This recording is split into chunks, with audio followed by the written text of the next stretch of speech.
मैं आप सभी के बीच में यूज ऑफ इज और एम का तीसरा वीडियो लेकर आया हूं, जिसमें हम सीखेंगे इंट्रोगेटिव सेंटेंस। मैं पिछले वीडियो में बता चुका हूं इज और एम का प्रयोग कहां करते हैं, उसके पहले वाले वीडियो में भी मैंने बता दिया। अगर आप हमारे यूट्यूब के वीडियो पर नए हैं, जो हमारे इस समय वीडियो आप देख रहे हैं, अगर इस वीडियो पर आप नए हैं तो इसको जरूर इसके पिछले वाले वीडियो को देख लीजिएगा। और आप ही लोगों के लिए मैं इसको नहीं इरेज किया मिटाया नहीं हूं, ताकि आपको फिर से समझ में आ जाए कि हम इज और एम का प्रयोग कहाँ करते हैं। फिर से मैं छोटे शब्दों में बताना चाहता हूँ, इज और एम का प्रयोग वहां करते हैं जब मुख्य क्रिया के रूप में काम करता है, और ये कर्ता के अनुसार लगाते हैं। अगर कर्ता एक वचन है तो इज, अगर कर्ता बहुवचन है तो आर, और अगर आई है तो आई के साथ सिर्फ एम लगता है। इस चीज को याद रखिएगा। इंट्रोगेटिव सेंटेंस पे आते हैं। मेन पॉइंट हमारा इंट्रोगेटिव सेंटेंस है। इंट्रोगेटिव सेंटेंस का अर्थ होता है प्रश्नवाचक वाक्य। प्रश्नवाचक वाक्य किसे कहते हैं? क्वेश्चन आ रहा है, देखिए प्रश्नवाचक वाक्य जिससे किसी वाक्य में प्रश्न का बोध होता है, या प्रश्न किया जाता है, या प्रश्न पूछने का बोध होता है, उसी को इंट्रोगेटिव सेंटेंस कहते हैं। इंट्रोगेटिव सेंटेंस दो प्रकार से प्रश्न आता है, एक डायरेक्ट क्वेश्चन, दूसरा इनडायरेक्ट क्वेश्चन। अच्छा, डायरेक्ट क्वेश्चन क्या होते हैं?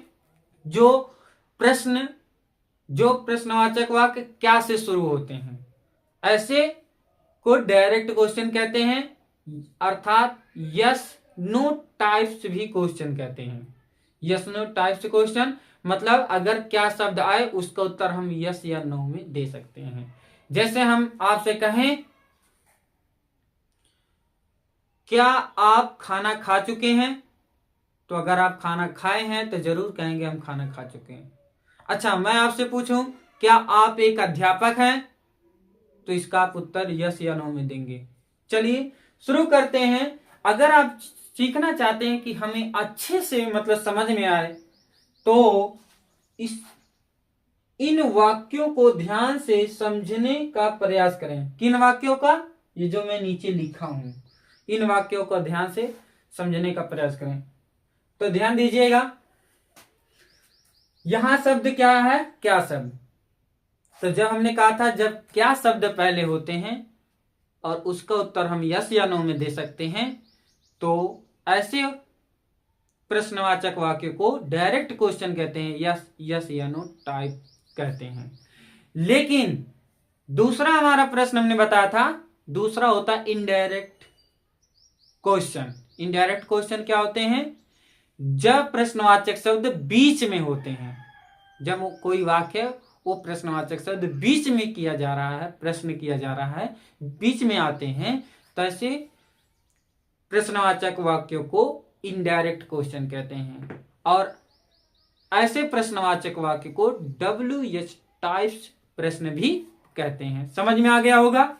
आते हैं हम अपने अनुवाद करने पे। वाक्य को पहले पढ़ा जाए।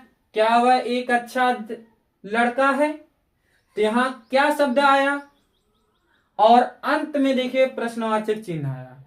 जब भी आपका प्रश्नवाचक वाक्य रहेगा तो अंत में प्रश्नवाचक चिन्ह रहेगा। इस चीज को याद रखिएगा हमेशा। अगर कोई वाक्य, उस वाक्य के अंत में प्रश्नवाचक चिन्ह है तो वो इंट्रोगेटिव है।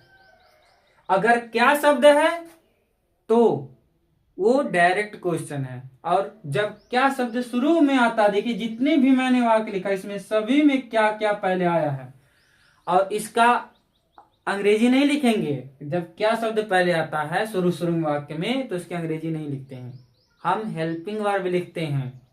तो यहां देखिए कर्ता, याद रखिएगा, कर्ता के अनुसार ही हम हेल्पिंग वर्ब लगा सकते हैं। इज लगाएं कि आर लगाएं कि एम लगाएं। तो याद रखिएगा कर्ता कहां रहेगा? क्या के बाद। क्या के बाद यहाँ क्या है? वह क्या है? कर्ता या सब्जेक्ट है।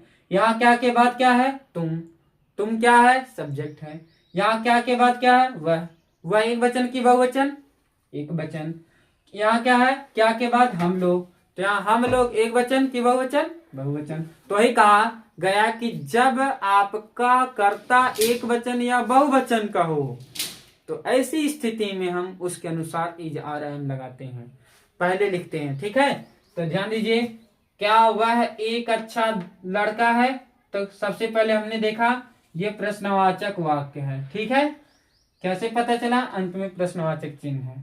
अच्छा, और हमने देखा यहाँ क्या शब्द पहले है, तब क्या के बाद हम कर्ता ढूंढना शुरू किए। कर्ता क्या है? वह है। तो वह है एक वचन है, और वह का अंग्रेजी क्या होती है? ही। तो ही के साथ क्या लगता है? इज। हमने क्या कहा था? एक वचन कर्ता के साथ क्या लगेगा? इज। तो हम सबसे पहले क्या लिखेंगे? इज। यहां तक समझ में आया? फिर वह का अंग्रेजी लिखिएगा। वह का अंग्रेजी क्या होगा? ही। अच्छा, फिर आप क्या करना है? एक अच्छा लड़का है, ए अच्छा का अंग्रेजी गुड, लड़का का अंग्रेजी बॉय, और अंत में प्रश्नवाचक चिन्ह जरूर लगाइएगा। समझ में आ गया कि नहीं? अच्छा, मान लीजिए अगर आपको नहीं समझ में आ रहा कर्ता कौन है, तब आप वाक्य में कौन का प्रश्न करेंगे। जैसे क्या नहीं, क्या नहीं, क्या तो प्रश्नवाचक, कौन, कौन अच्छा लड़का है। ठीक है, तो कौन करने से सब्जेक्ट मिलता है, लेकिन वहां दो दो आ रहे हैं, तो हमने आपको ये ट्रिक बता दिया कि क्या के बाद जो रहेगा वही सब्जेक्ट रहेगा। ठीक है, अगर वाक्य में शुरू में क्या शब्द आ रहा है, उसके बाद जो रहेगा वही सब्जेक्ट रहेगा, वही करता रहेगा। ठीक है, तो यहाँ अनुवाद क्या हुआ? हमने कहा क्या के बाद हुआ है, वह का अंग्रेजी ही होती है, ही एक वचन है, तो इज सबसे पहले लिखा, फिर वह का अंग्रेजी लिख दिया ही, फिर इसका अनुवाद करेंगे। एक अच्छा लड़का है, एक का अंग्रेजी ए अच्छा का लड़का, गुड लड़का का अंग्रेजी बॉय, अंत में प्रश्नवाचक चिन्ह। अब इसका अनुवाद करते हैं। क्या तुम चालाक हो? यहां रहना चाहिए, क्या तुम चालाक हो, या है नहीं, क्या तुम चालाक हो, ये सही है। अच्छा, क्या तुम चालाक हो, तो याद रखिएगा, क्या तुम चालाक हो, तो यहां कर्ता कौन है? तुम, क्योंकि मैंने बोला था क्या के बाद तुम है, जो रहेगा क्या के बाद जो रहेगा वही करता रहेगा। तुम की अंग्रेजी क्या होती है? यू, और यू एक वचन है कि बहुवचन? बहुवचन, इसीलिए क्या होगा? आर।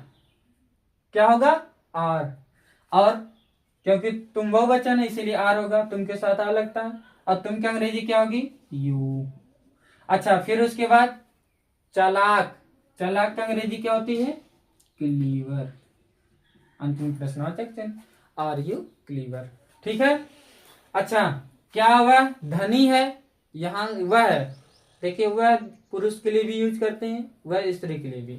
तो यहाँ देख हम लिख दे रहे हैं स्त्री, मतलब क्या वह धनी स्त्री के लिए मैं यूज कर रहा हूं। तो यहाँ वह क्या के बाद सब्जेक्ट कौन है? वह स्त्री के लिए यूज किया गया, तो वह का अंग्रेजी सी, और सी एक वचन होता है, इसीलिए क्या लिखेंगे? इज। ठीक है, इज माने क्या होता है? ठीक है, हेल्पिंग वर्ब पहले लिखते हैं जब क्या शब्द पहले आता है। अच्छा, फिर वह का अंग्रेजी सी होगा। अच्छा, धनी, धनी का अंग्रेजी क्या होती है? रिच, अंत में प्रश्नवाचक चिन्ह। तो हमारा अनुवाद क्या हो गया? Is she rich. ठीक है, आगे, क्या हम लोग तैयार हैं? तो देखिए, कर्ता हमने बताया था क्या के बाद रहेगा, तो यहाँ क्या के बाद क्या है? हम लोग, बहुवचन है, और बहुवचन कर्ता के साथ हम क्या लगाते हैं? आर। देखिए हमने लिखा बहुवचन कर्ता के अनुसार आर। तो हैं, अगर हम यहाँ बिंदु ना दें तो ये गलत वाक्य हो जाएगा। अगर जब बहुवचन करता रहेगा तो यहाँ है के बिंदु देना जरूरी है। अच्छा, तो हम लोग हैं, तो हम लोग के साथ आर लगेगा। क्यों आर पहले लगा रहे हैं? क्योंकि क्या शब्द पहले आया है, ना कि आप व्हाट लगाएंगे। इस चीज को याद रखना, क्या शब्द जब पहले आए, हेल्पिंग वर्ब आर, और हम लोग की अंग्रेजी क्या हो गई? वी, और तैयार क्या अंग्रेजी, मतलब सबसे पहले हमने कर्ता देखा, कर्ता के अनुसार आर लगाया, फिर हम लोग की अंग्रेजी लिखेंगे, फिर तैयार, तैयार की अंग्रेजी रेडी होती है। प्रश्नवाचक चिन्ह क्या हो गया? Are we ready. अच्छा, क्या वे लोग नेता हैं? बहुवचन है कि नहीं? वे लोग बहुवचन। अच्छा, कर्ता कौन है? वे लोग। तो वे लोग का अंग्रेजी दे बहुवचन होता है, और इसके साथ क्या लगेगा? और। ठीक है। और वैसे आप देख सकते हैं, यहाँ देखिए है के पास बिंदु देने प्रश्नवाचक भी चिन्ह है। और आपको वैसे भी पता चल रहा कर्ता बहुवचन है, तो इसीलिए आर। वे लोग की अंग्रेजी क्या होगी? दे। अच्छा, फिर उसके बाद नेता। नेता की अंग्रेजी क्या होती है? लीडर। क्या होती है? लीडर। अच्छा, वे लोग बहुवचन है, तो लीडर्स। ठीक है, समझ में आया ना? Are they leaders. अच्छा, क्या लड़के कमजोर हैं? तो यहां देखिए कर्ता कौन है? क्या के बाद लड़के। ठीक है, लड़के बहुवचन के वचन? बहुवचन। तो बहुवचन है, इसीलिए उसके साथ क्या लगेगा? आर। तो हम आर पहले क्यों लिख रहे हैं? क्योंकि क्या शब्द पहले आया, और लड़के की अंग्रेजी होगी द बॉयज। ठीक है, कुछ लड़के कमजोर होंगे, ऐसा तो नहीं कि सब लड़के कमजोर हैं, इसीलिए फिर उसके बाद कमजोर की अंग्रेजी क्या होगी? वीक है। याद रखिएगा स्पेलिंग, वीक है। WEAK, वीक माने कमजोर। अब ये मत WEE माने होगा सप्ताह, तो इस चीज को याद रखिएगा, वीक माने कमजोर होता है। अच्छा, क्या अश्विनी महेश्वरी एक बहुत अच्छा अध्यापक हैं? तो यहां ध्यान रखिएगा, क्या के बाद कर्ता कौन है? अश्विनी महेश्वरी। तो अश्विनी महेश्वरी एक है, तो इसलिए इज। ठीक।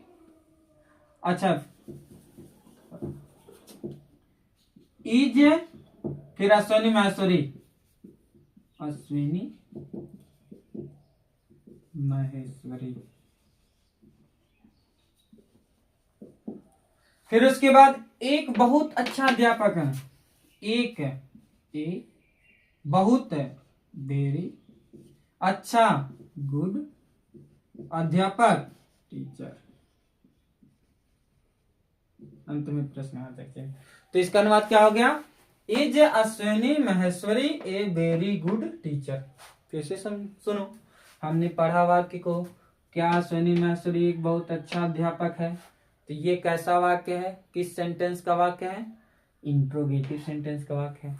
अगर आपसे पूछे कौन सा टेंस, किस टेंस में चल रहा है ये वाक्य, तो आप कहेंगे सिर्फ प्रेजेंट टेंस में, क्योंकि प्रेजेंट टेंस की पहचान होती है वाक्य के अंत में है, हूं, हो। तो ये सिर्फ प्रेजेंट टेंस की बात हो रही है।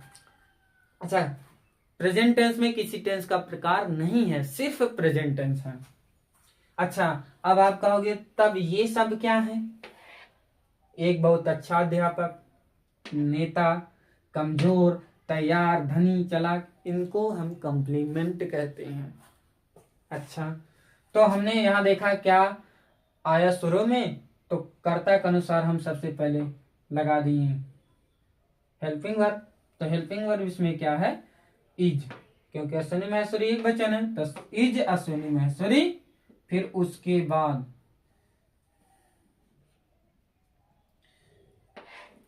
एक के अंग्रेजी ए, ठीक है, फिर उसके बाद बहुत के अंग्रेजी वेरी, अच्छा का अंग्रेजी गुड, और अध्यापक अंग्रेजी टीचर।